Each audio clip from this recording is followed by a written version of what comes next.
उगते सूर्य को अर्घ्य देने के बाद प्रसाद वितरण में व्यस्त हुए श्रद्धालु। अब समाचार विस्तार से। 4 दिन तक चलने वाली इस छठ पर्व में स्वास्तिक भोजन किया जाता है। पहला और दूसरे दिन खरना, तीसरे दिन सूर्य संध्या अर्घ्य और चौथे दिन उगते सूर्य को अर्घ्य दिया जाता है। आप जानते ही हैं कि कार्तिक मास के चतुर्थी तिथि नहाय खाए से लेकर सप्तमी तिथि उगते सूर्य को अर्घ्य देने तक छठ पर्व मनाया जाता है। इस दौरान भगवान भास्कर और छठी मैया की पूजा अर्चना की जाती है। छठ पूजा खास तौर पर संतान की कामना और लंबी उम्र के लिए की जाती है। छठी मैया सूर्यदेव की बहन है और इस पर्व पर इन दोनों की ही पूजा अर्चना की जाती है। 4 दिन तक चलने वाली इस पर्व में स्वात्विक भोजन किया जाता है। पहले दिन खरना, दूसरे दिन खरना, तीसरे दिन सूर्य संध्या अर्घ्य और चौथे दिन उगते सूर्य को अर्घ्य दिया जाता है। महापर्व छठ को मनाए जाने के पीछे कई कहानियां प्रचलित हैं। आइए इनमें से कुछ कहानियां आपको बताते हैं। छठ पूजा कथा। राजा प्रियव्रत की छठ कथा। पुराणों के मुताबिक राजा प्रियव्रत को कोई संतान नहीं थी। महर्षि कश्यप ने पुत्र प्राप्ति के लिए यज्ञ कराई और यज्ञ आहुति के लिए बनाए थे खीर। फिर प्रियव्रत की पत्नी मालिनी को खीर ग्रहण करवाया गया। बाद में मालिनी को पुत्र हुआ, लेकिन वह मृत पैदा हुआ। प्रियव्रत बहुत दुखी हो गए। वह पुत्र को लेकर शमशान गए और पुत्र वियोग में अपना प्राण त्यागने की कोशिश की। उसी वक्त भगवान ब्रह्मा की मानस पुत्री प्रकट हुई। राजा ने पूछा कि आप कौन हैं? उन्होंने कहा, सृष्टि की मूल प्रवृत्ति के छठे अंश के उत्पन्न होने के कारण मैं सृष्टि हूँ।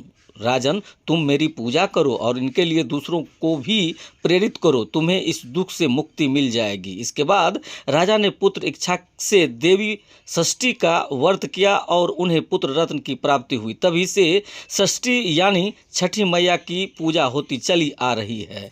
सूर्यपुत्र कर्ण की छठ कथा एक अन्य मान्यता के अनुसार किया जाता है। छठ पर्व की शुरुआत महाभारत काल में हुई थी। सबसे पहले महादानी सूर्यपुत्र कर्ण ने सूर्य देव की पूजा शुरू की थी। कर्ण बिहार के अंग प्रदेश वर्तमान भागलपुर के राजा थे और सूर्य और कुंती के पुत्र थे। सूर्यदेव से ही कर्ण को दिव्य कवच और कुंडल प्राप्त हुआ था, जो हर समय कर्ण की रक्षा करते थे।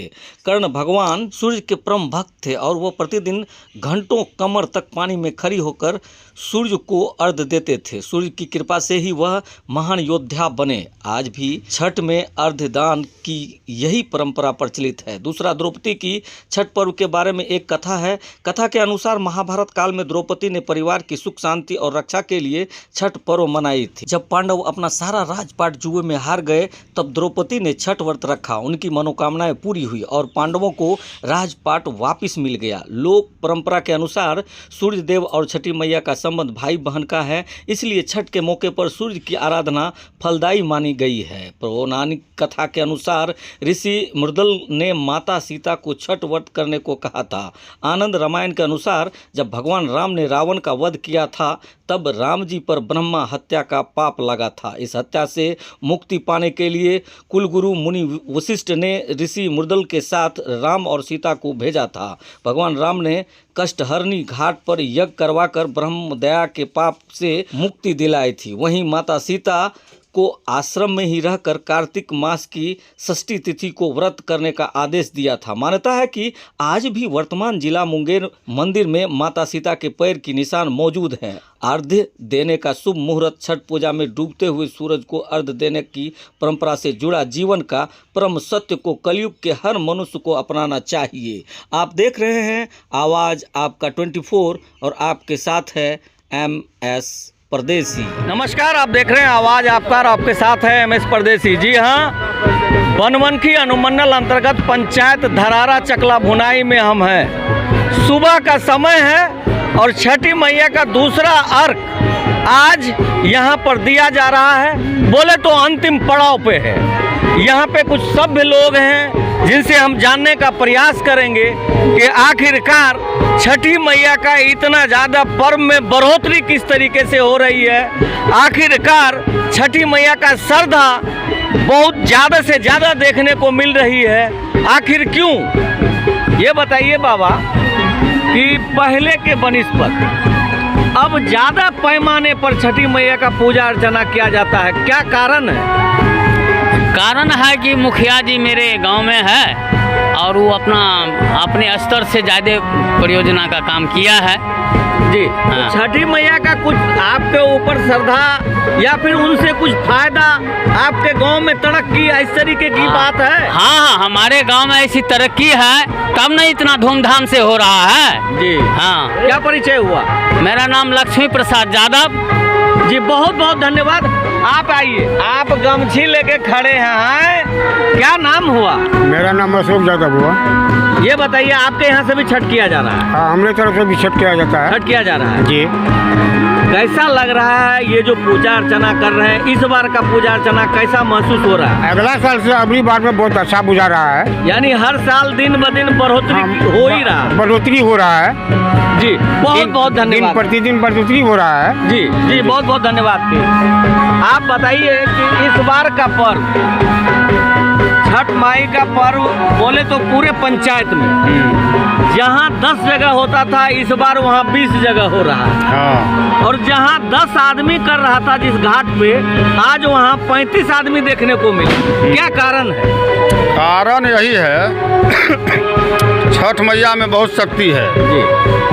और यहाँ जो मांगता है उसको पूरा होता है छठ मैया से, इसीलिए दिनों दिन इसमें बढ़ोतरी होते जा रहा है छठ में जी। और श्रद्धा के साथ उसको विश्वास हो रहा है, पूर्ति हो रहा है, उसी के चलते छठ बढ़ते जा रहा है। छठ मैया में बहुत बड़ा शक्ति है। अब देखिए यहाँ कुछ लोग कर रहा है, अभी हजारों आदमी कर रहा है। पार्क पे कुछ लोग कर रहा था, कल देखे अब कितना आदमी कर रहा है। आपके वार्ड में मात्र 5 आदमी करता था, अभी 40 आदमी कर रहा है। जी। इसीलिए छठ मैया में बहुत शक्ति है, इसीलिए छठ पर्व मनाया जाता है। इसलिए बढ़ोतरी दिन ब दिन होती जा रही है। हाँ, बढ़ोतरी होते जा रहा है। क्या परिचय हुआ सर? मेरा नाम हुआ अनिल यादव, मुखिया पति, समाज सेवी और साथ में राजद के किसान प्रकोष्ठ के अध्यक्ष भी हैं। जी बहुत बहुत धन्यवाद। आप बताइए, आप एकदम पछवा में काहे खड़े रहते हैं? हम आगे हैं तो। क्या नाम हुआ आप? चंद्रशेखर यादव। अच्छा ये बताइए हमको कि यहाँ पर आपके होश में कितने आदमी छठ करते थे? वही 10 लोग। अब कितने हो रहे हैं? अभी तो 100-150 से ज़्यादा है। लगता नहीं है कि आगे आपको ये प्रोसेसिंग बहुत ज्यादा बढ़ाना पड़ेगा? एकदम ज़्यादा बढ़ेगा।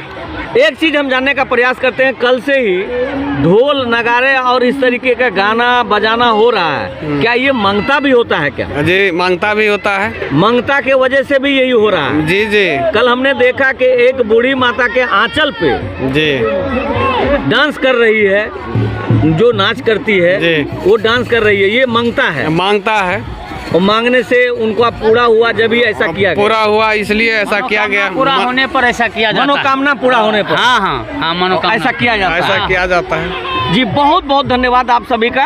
आप आइए ना, आप एकदम गमछे लगा के देखिए, आप जो है पुराना ख्याल के लोग हैं जी। और आपको गमछी लुंगी में देख के लोग पूछेगा नहीं है। क्या नाम हुआ?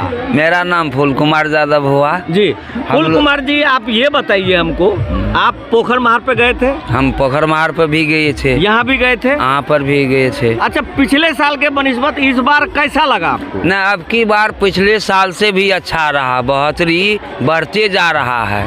हम लोगों को जो है छठ मैया से बहुत असीम कृपा है। उत्साह में हम लोग इतना करते हैं। मुखिया जी भी है, वो भी सहयोग करता है, लाइटिंग फाइटिंग भी देता है, इसलिए हम लोग बड़ी उत्साह से छठ मैया का पूजा करते। किया सारा व्यवस्था तो मुखिया जी करता है, सजावट, लाइटिंग फाइटिंग की जो बाजार बाजता है, ये सब मुखिया खर्चा। जी बगल में है तो आप उसके लिए नहीं, मुखिया से निस्वार्थ बात हम करते हैं। मुखिया से कोई लेनी देनी हमको नहीं है भैया जी। लेकिन छठ मैया का ऐसा कृपा है कि हम लोग करते हैं तो मुखिया जी भी गाँव में है, देता है ये सब बाजा का खर्चा, लैट्रिन खर्चा, सजावट का खर्चा, ये सब जो लगता है, बैनर आर लगता है, ये सारा चीज तो मुखिया जी देता है। बोले तो धर्मावली जो बात होती है, मुखिया जी आप लोगों का भरपूर साथ देते हैं। हाँ, भरपूर देता है। कोई भी जग होता है ना तो मुखिया जी सहयोग रहता है। जी बहुत बहुत धन्यवाद आपका। आपको बता दें कि इस साल का ये छठ पर्व आज सवेरे है, दूसरा अर्घ हो गया है, उधर सिर्फ सूर्य भगवान नजर आ रहे हैं। अब ये छठ पर्व यहीं समाप्त होती है। अगले साल का इंतजार कीजिए और देखते रहिए आवाज़ आपका 24 और आपके साथ है MS परदेसी।